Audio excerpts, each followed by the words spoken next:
5ই June বিকেল 4 ঘটিকায় Panisagar town হলে অনুষ্ঠিত হয় পানিসাগর নগর পঞ্চায়েতের উদ্যোগে বিশ্ব পরিবেশ দিবস উদযাপন অনুষ্ঠান। বৃক্ষে জলসেচনের মাধ্যমে অনুষ্ঠানের শুভ সূচনা করেন পানিসাগর নগর পঞ্চায়েতের চেয়ারম্যান অনুরাধা দাস। তৎসঙ্গে উপস্থিত ছিলেন পানিসাগর নগর পঞ্চায়েতের ভাইস চেয়ারম্যান ধনঞ্জয় দেবনাথ, পানিসাগর নগর পঞ্চায়েতের এক্সিকিউটিভ অফিসার তথা পানিসাগর মহকুমা শাসক সুশান্ত দেববর্মা, পানিসাগর নগর পঞ্চায়েতের ডেপুটি এক্সিকিউটিভ অফিসার আইনুল হক খান, পানিসাগর নগর পঞ্চায়েতের কাউন্সিলর বাসুদেব দাস, প্রিয়া দাস, পাপিয়া দাস, পম্পি দাস, সিন্ধুনাথ, বিশিষ্ট সমাজসেবী নিরুপম দেব সহ বিশিষ্টজনেরা। অনুষ্ঠানটির শুরুতেই অনুষ্ঠিত হয় একটি বর্ণাঢ্য শোভাযাত্রা। বর্ণাঢ্য শোভাযাত্রাটি পানিসাগর টাউন হল চত্বর থেকে শুরু হয়ে পানিসাগর বাজার হয়ে আসাম আগরতলা জাতীয় সড়ক পরিক্রমা করে পুনরায় টাউন হল প্রাঙ্গণে এসে সমাপ্তি ঘোষণা করা হয়। অনুষ্ঠানটিকে সর্বার্থ সার্থক করে তুলতে অংশগ্রহণ করেন পানিসাগর নগর পঞ্চায়েত এলাকার প্রতিটি সহায়ক দলের মহিলারা। অনুষ্ঠানে স্বাগত আলোচনা রাখেন পানিসাগর নগর পঞ্চায়েতের এক্সিকিউটিভ অফিসার সুশান্ত দেববর্মা। তিনি ওনার আলোচনাকালে বিশ্ব পরিবেশ দিবস উদযাপনের পাশাপাশি গোটা পানিসাগর নগর পঞ্চায়েত এলাকা সহ আশপাশ এলাকাকে প্লাস্টিক মুক্ত পানিসাগর গড়ে তোলার আহ্বান রাখেন। পাশাপাশি আলোচনা রাখতে গিয়ে নগর পঞ্চায়েতের ভাইস চেয়ারম্যান ধনঞ্জয় দেবনাথ বলেন, একটি মানুষের জন্ম থেকে মৃত্যুকাল অবধি পৃথিবীতে বেঁচে থাকতে গেলে প্রতিটি মানুষের মুহূর্তে শ্বাস প্রশ্বাসের জন্য জীবনদায়ী অক্সিজেন নিঃস্বার্থভাবে বিনা পয়সায় যোগান দিয়ে যাচ্ছে গাছ, অথচ তাদের বাঁচানো তো দূরের কথা, আমরা বন ধ্বংসে মেতে উঠে আধুনিক নগর সভ্যতা গড়তে গিয়ে আমাদের বিপদ ডেকে আনছি আমরা নিজেই।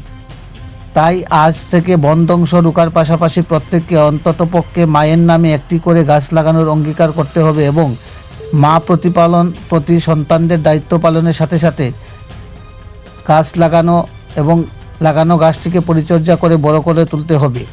পরিশেষে গাছ লাগানো এবং গাছগুলিকে সঠিক পরিচর্যা করার অঙ্গীকার নিয়ে অনুষ্ঠানের সমাপ্তি ঘোষণা করা হয়। অনুষ্ঠান মঞ্চে পরিবেশিত হয় বিশ্ব পরিবেশ দিবস উদযাপন উপলক্ষে পরিবেশের ভারসাম্য বিষয়ক একটি নাটক প্রদর্শনী।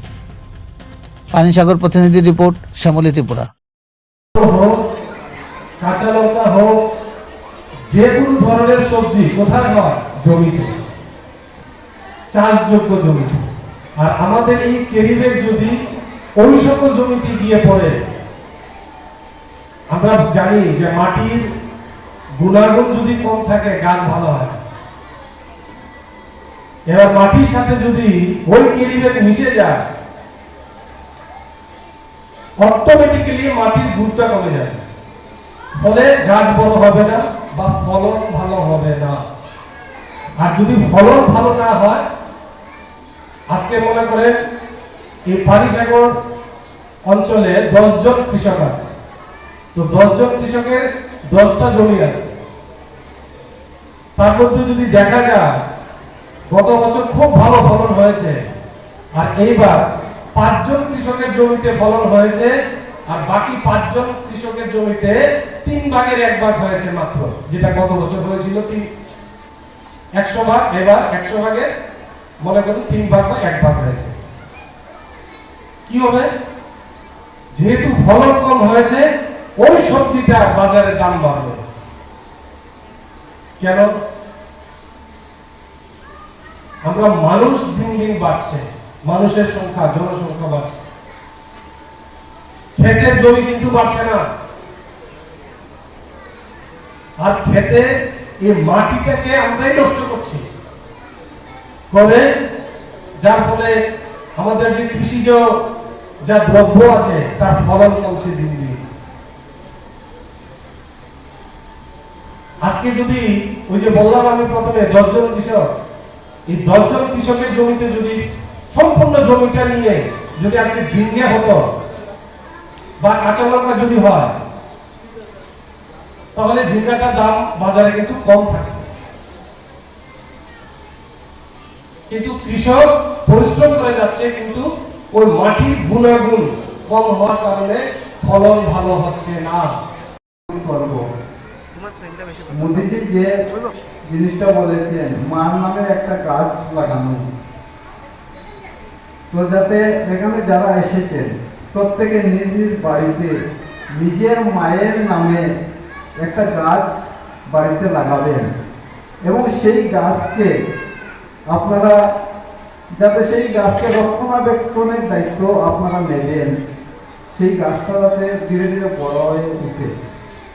কারণ গাছ আমাদেরকে যে জিনিস দেয়, আপনারা একটা জিনিস লক্ষ্য করবেন, সব কিছুর জন্য টাকা খরচ হয়। আমরা জলের জন্য বিল দিই, ইলেকট্রিকের জন্য বিল দিই, হসপিটালে গেলে আমরা সব কিছুর বিল দিই, কিন্তু আমাদের জীবনে সব থেকে গুরুত্বপূর্ণ যে জিনিস আমরা গাছ থেকে পাই, সেই জিনিসটা যদি 1 মিনিট আমরা না নেই, যেমন আমরা প্রত্যেকে শ্বাস প্রশ্বাস নেই, তো 1 মিনিটের জন্য যদি সেই শ্বাসটা বন্ধ হয়ে যায়, তাহলে আমাদের এই শরীর অচল হয়ে যাবে, আমরা পরলোকে চলে যাব। কিন্তু একবার চিন্তা করে দেখুন, প্রতিনিয়ত আমরা এই যে অক্সিজেন নিচ্ছি, সেই অক্সিজেনটা দিচ্ছে কে? গাছ আমাদেরকে দিচ্ছে। তো গাছ থেকে আমরা অক্সিজেন পাচ্ছি, তো আমরা যে তার বিল দেই না, তার জন্য সেটার গুরুত্ব আমরা বুঝি না। আমরা কিন্তু কেউ সেই জিনিসের কোনো গুরুত্ব দেই না, অথচ 1 মিনিটের জন্য সেই অক্সিজেন নেওয়া বন্ধ হয়ে গেলে আমাদের প্রাণ আর থাকবে না। তাই আমি আবেদন করব যে আমাদের এই পরিবেশটাকে ঠিক রাখার জন্য এবং আগামী প্রজন্ম যাতে ভালোভাবে থাকে, তার জন্য আপনারা প্রত্যেকে গাছ লাগাবেন এবং সেই